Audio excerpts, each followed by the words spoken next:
the best of Money Matters. Market View on Money FM 89.3. That's right, you're tuning into Money FM 89.3. Time now for Market View with me, Chua Tian Tian, where we take you through how the Singapore stock market closed for the day, the biggest movers, sectors, and of course the companies to watch. But as always, a quick recap of how we started. Well, Singapore shares rose today, tracking gains seen in the previous session. So if you look at the Straits Times Index, it was up 0.95% at 3,795 points at about 2:35 p.m. Singapore time, with a value turnover of 965 million Sing dollars in the broader market back then. And the STI ended the day somewhat around that level at the close. We're looking at the STI ending up 0.96% at 3,795 points as well. The value turnover over here is 1.48 billion Sing dollars. Now, gainers outnumbered losers, 359 versus 187. Top advances for today, we've got for you DBS, ST Engineering and UOB. And top decliners, we've got Hotong Investments, BRC Asia and Yangzijiang Shipbuilding Sing dollars. In terms of counters to watch, we have Fraser's Centrepoint Trust, after the Trust's manager said yesterday that its preferential offering was 24.8% oversubscribed. Now, meanwhile, from market expectations ahead of Tesla's Q1 earnings release to how Swiss pharma giant Roche said it would invest $50 billion USD in the US over the next 5 years, we've got more corporate and international headlines in focus. And joining me today is Jeremy Tan, CEO at Tiger Fund Management. Jeremy, welcome back. Hi, good evening, Tian Tian. Great to have you. And Jeremy, let's start with the STI as usual. Fairly positive for the second day running. So any surprises when it comes to the biggest movers and when it comes to the movements of Fraser's Centrepoint Trust after that oversubscribed preferential offering? Well, definitely a set of quite positive performance for the Singapore STI index vis-a-vis the global indices that was actually down overnight, especially from the US.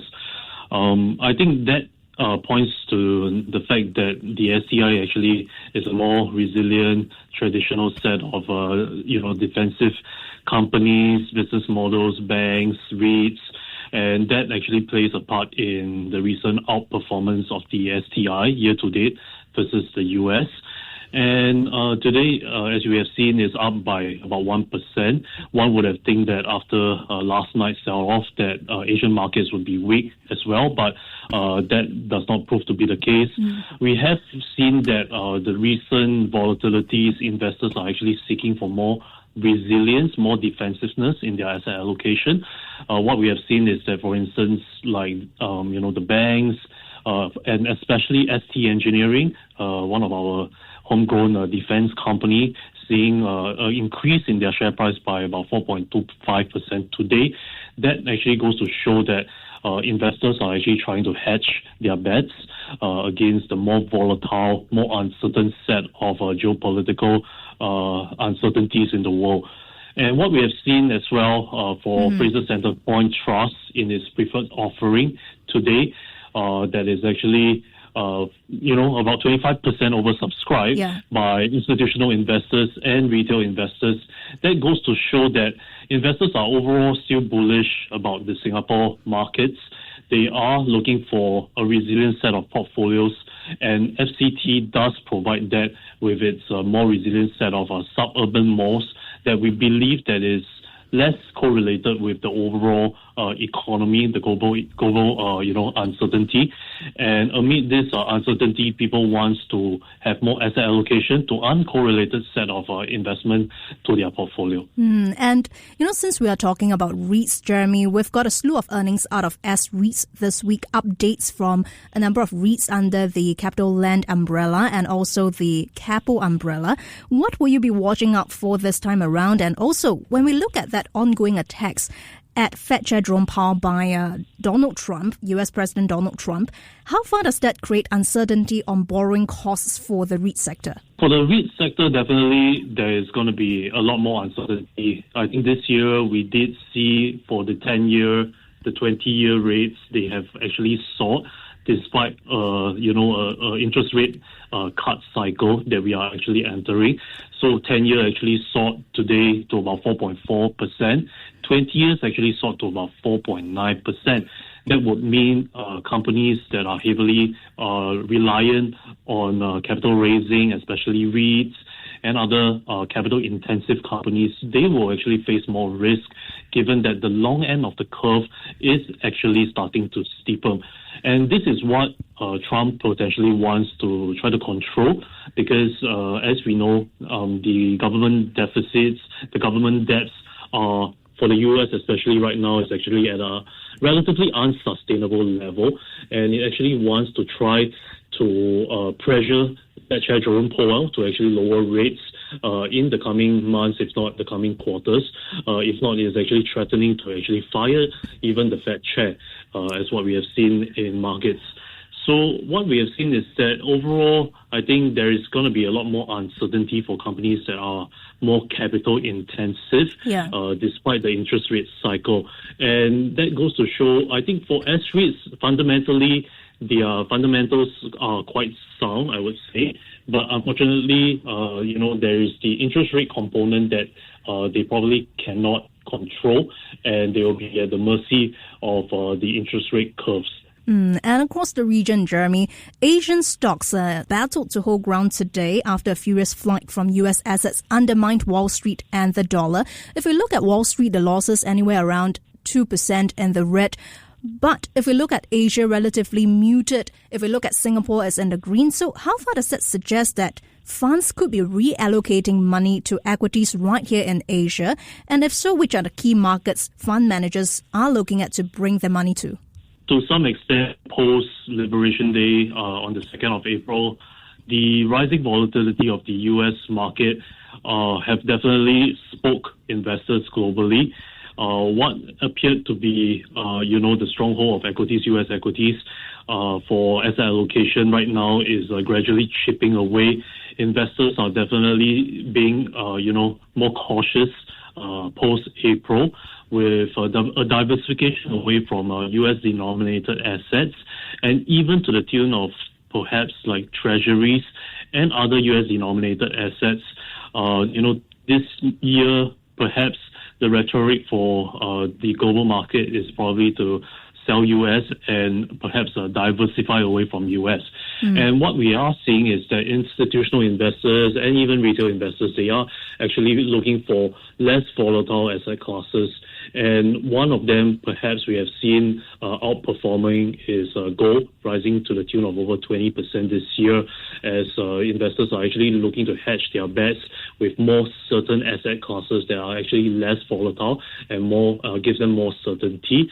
Amid this, rising volatility, S&P has been down by about 12% this year to date, while, even China, Hang Seng Index, a proxy of China, is actually up by about 10% year on year, despite the rising volatility. And that actually goes to show the importance of actually staying diversified into various asset classes, actually investing into companies that actually give you the moat in terms of its valuation, and also other asset classes such as perhaps alternatives that's actually less correlated, commodities, and even a quality investment grade fixed income that will give investors that balance in terms of that risk adjusted return.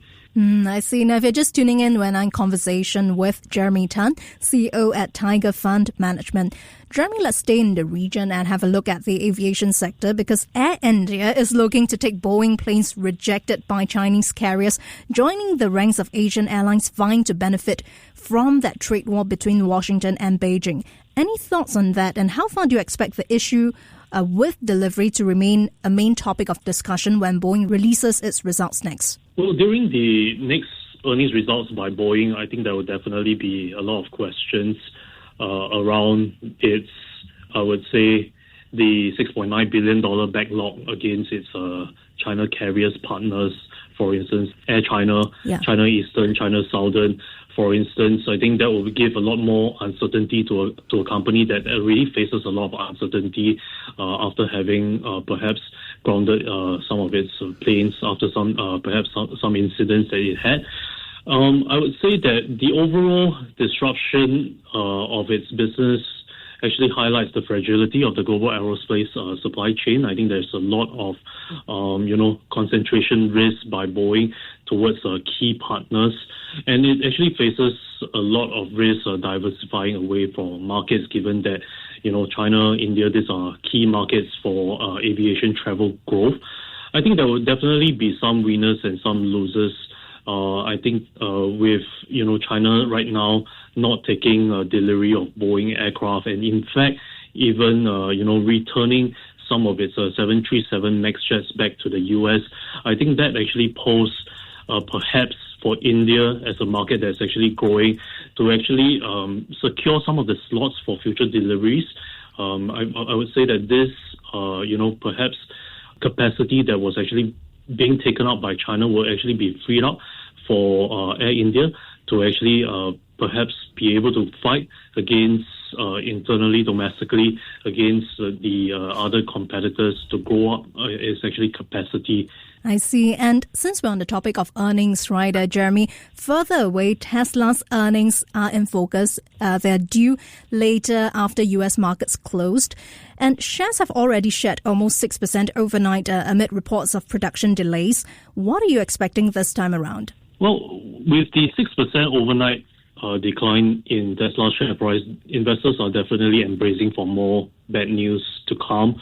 Already, we are actually seeing first quarter 2025 a 13% year-on-year decline in overall Tesla vehicle deliveries to the tune of 337,000 units, and this is actually the lowest that we have seen in the last 2 years amid rising competition from other Chinese EV manufacturers, rising geopolitical risks, and also tariffs on the horizons are actually weighing down on Tesla's sales. And investors probably during this set of results will like to seek more clarity in terms of its timeline for its affordable range of its Tesla Y that is slated to be launched this year, and also more clarity in terms of its robo-taxi platform. With that, the overall revenue that we are actually seeing for Tesla this quarter is expected to be quite flat, up by about 1% year-on-year to $21.5 billion. Overall EPS is expected to be down by about 6% year-on-year to 42 cents. And as a result of this decline, we do anticipate margins to continue to deteriorate to the tune of 15.8% as a result of further price cuts to remain competitive, production slowdowns, and also operational headwinds ahead. And finally, before I let you go, Jeremy, this piece of news out as well. Roche, the Swiss pharma giant, saying that it would invest $50 billion in the US over the next 5 years. And the latest massive investment by companies reacting to Trump's tariffs policy. How would you read into that massive investment and also massive investments by global pharma giants, given the size of US consumer market for drugs like Ozempic and also Wegovy? Well, I think the overall trend is quite clear. Manufacturers, even pharmaceutical manufacturers, are actually aligning with, their localized production in response to the overall escalating U.S. tariff that the Trump administration is actually placing. And actually, pharmaceuticals is a sector that is not actually immune to this tariff risk. In fact, it's actually said by Trump to actually be to actually implement tariffs, right? So overall, I would say that the U.S. pharmaceutical market is actually very, very large. It's about $700 billion, the largest pharmaceutical market. It's a market that the U.S., the Trump administration want to protect, given that today 90% of drugs in the U.S.